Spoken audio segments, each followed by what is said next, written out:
What's up, you guys? It's your girl, Msbels from ATL. And yeah, before we start, don't forget to like, share, and subscribe to my channel. I really appreciate it. And if you have any questions you like to send me or anything, send it to MsBelsATL@gmail.com. Okay, so hip hop. I am an avid hip hop listener. I love hip hop music. All of my friends know that. However, I listen to all types of music, but I do like rap music. I like rap music.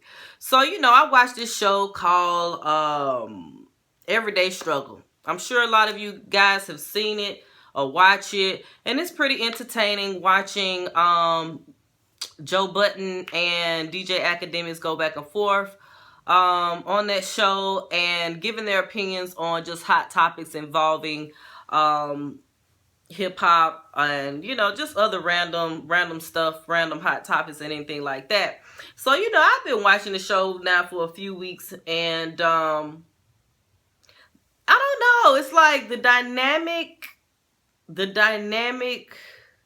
of the show. I think when they first started off, it was just Joe and DJ Akademiks. Then they brought in a host, like a moderator, which is I believe her name is Nadeska. And she's a nice lady and everything. She seems like a nice girl. I don't know none of these people, but Nadeska seems like a nice lady.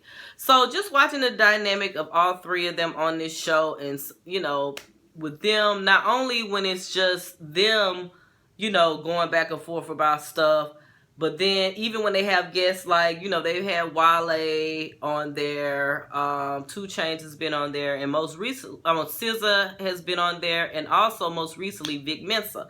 Now, the Vic Mensa episode really kind of struck a nerve with me. Like I said, I have a musical background. I work in the entertainment industry myself, on the media side, so it's like, okay, I too even interview people, celebrities and things like that. So it's like watching that situation play out was very disturbing to me. And here's why. Okay, so you got Joe Budden on one hand, who is a veteran in the hip hop game. He had a hit single, Pump It Up, way back in the day. He's a nice looking man. You always hear about him pretty much in the news for something dealing with women. You know, he's all about the women and everything, but he seems like a very cool guy. And he has some interesting opinions on just music in general and the music business, because he is very knowledgeable in that area. He's very knowledgeable of the music industry and how things work, especially behind the scenes. And, you know, as a viewer, I definitely can appreciate that about him, because where Akademiks lack in information, Joe Budden is there. It's just to kind of, you know what I'm saying, to kind of help school him and educate him on how things happen and why things may have happened or not happened and things of that nature. But one thing about crazy as Joe is that, and Joe is a very good rapper, lyricist as well. But one thing about Joe has that crazy Virgo shit going on, where it's like they say things and they believe what they say, and if you go against what they're saying, they get really heated and irate, and it's like the anger level just kind of goes just like that. And it's like, why are you so hype about this shit right now? Like, dude, we getting us a check 4 days a week, because they don't film on Fridays, but we getting us a check. And this is just a show. This for the culture and everything. And I understand you have to make Everyday Struggle entertaining for the viewers, but at the same time, it's like now it has become too much, especially when he goes against his co-host, which is DJ Akademiks. And poor DJ fucking Akademiks, that baby. I'm an older chick, so I can afford to call him a baby. But that poor little baby, he be so caught off guard, and it's like he would tell you he's not from the streets. He ain't into all that rah shit. He, like, he discusses things the way he discusses things.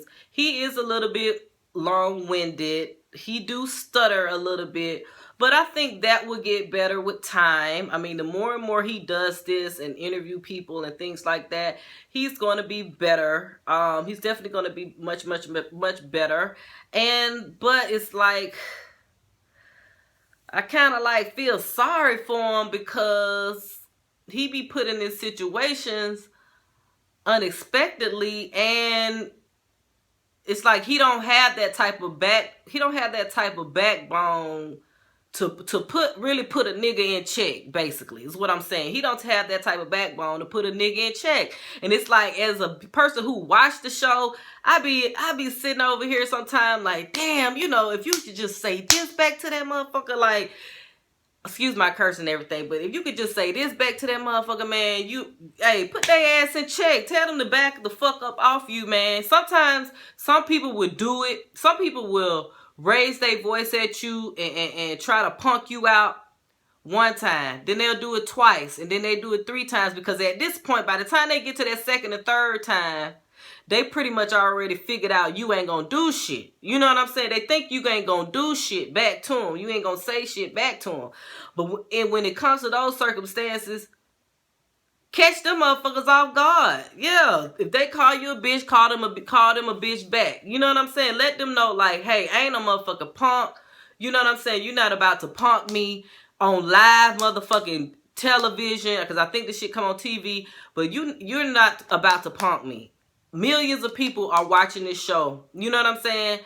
Thousands and thousands of people watch this show on an everyday basis. And the last thing I would want for Akademiks to go away every day thinking about, going home, going to his house, like, how they say, oh, he gonna go cry in the car. I don't want him to go home and be sad about that shit. You know what I'm saying? Because it's like borderline bullying at this point, because now that the show has kind of put it out there, he's put himself, he's so used to running things from behind the scenes and in his basement, as they say, but he's never had his face out, you know what I'm saying, out in the public where people know who he is now, you know what I'm saying, and they can see get an overall picture of the type of person he is, his personality and shit like that. So now that people know that, hey, he ain't that rah-rah type of dude, you know what I'm saying, he's kind of like not corny, while they call him corny and people call him corny, he not that rah-rah type of dude. And I would hate for him to go home every night sad about this shit, because at this point they bullying the man and they need to stop.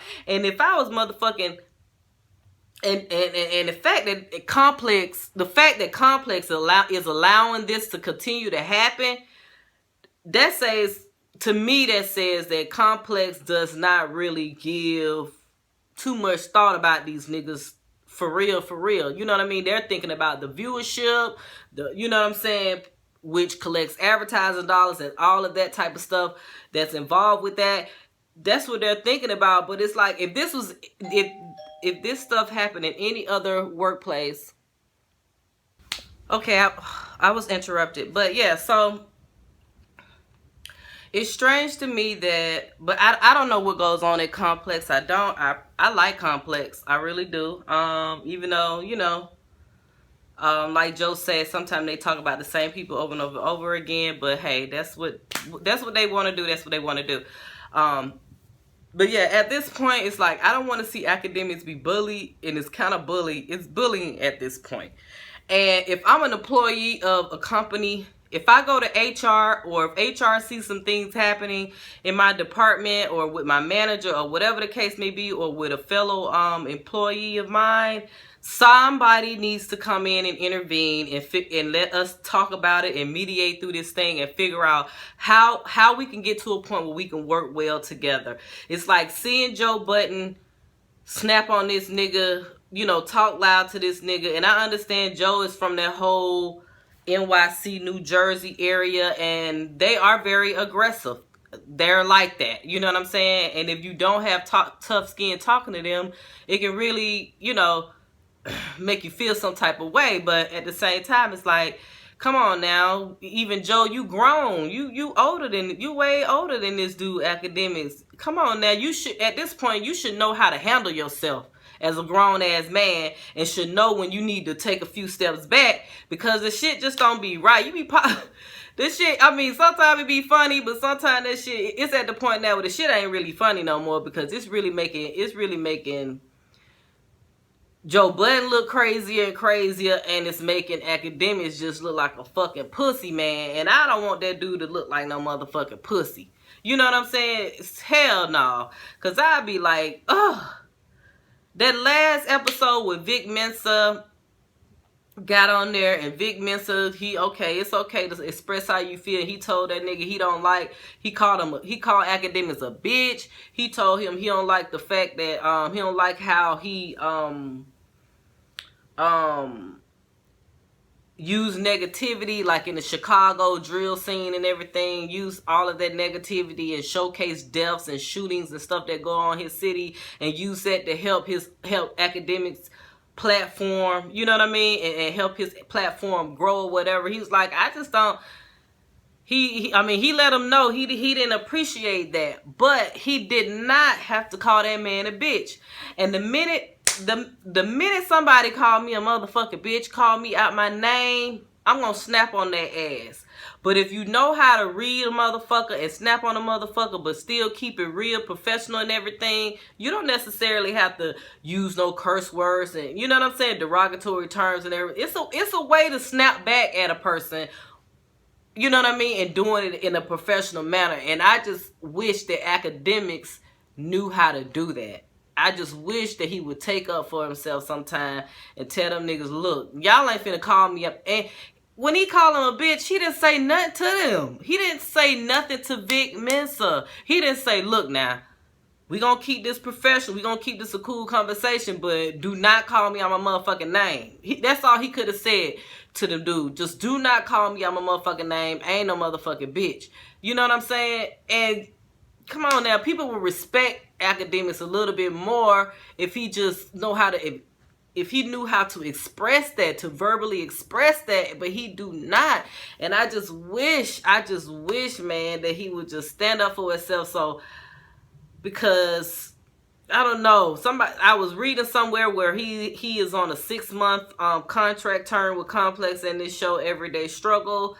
After 6 months, who say what he's gonna do? I don't know if he's gonna stay 6 months, because at this point, all this goddamn bullying Akademiks, I will make Complex motherfucking up my salary, because I'm taking too much.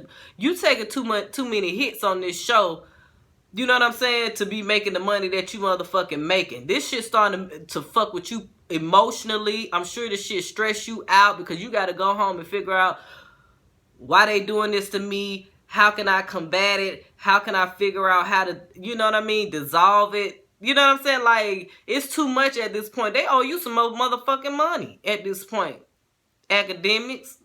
And you need to do something about that shit, man. You need to stand up for yourself. I know you ain't but 20-something years old, but stand up for your fucking self. I know this is probably a learning curve for you, but in the meantime of you learning and you growing to be who you want to be as far as a brand and all that type of stuff, man, you're going to have to learn to stand up for yourself. You have to do that. And it's funny how Charlemagne the God, which is one of his Akademiks mentors, advised him not to do. He just didn't like him doing that show. He told him not to do that show. And it's like, damn, was Charlemagne right? He should have never did the show. I don't know. But anyway, leave y'all comments about that situation. If you do watch Everyday Struggle, let me know y'all comments how y'all feel about Akademiks versus Joe, and how Joe and the guest, you know what I'm saying, how Joe and the guest treat Akademiks and things like that. Because I don't think it's right. I don't think it's right. Because at the end of the day, all three of them, Nadeska, Joe, and Akademiks, they are an united front, and they're working together. They are a team. So the last thing the team should allow is someone from the outside, a guest, you know what I mean, a rap artist or whoever come in to speak with them and sit on their couch, be able to disrupt the team. You know what I mean? No one should. Ooh, I got hair on me. No one should be able to come in and disrupt the team at no motherfucking time. They should have stood. Joe should have stood up for the nigga. Nadeska may have should have said something. I don't know, but the shit is just awful. They need to get that shit together over there. But yeah, I'll keep watching though. But anyway, let me know how y'all feel, and I'll holla.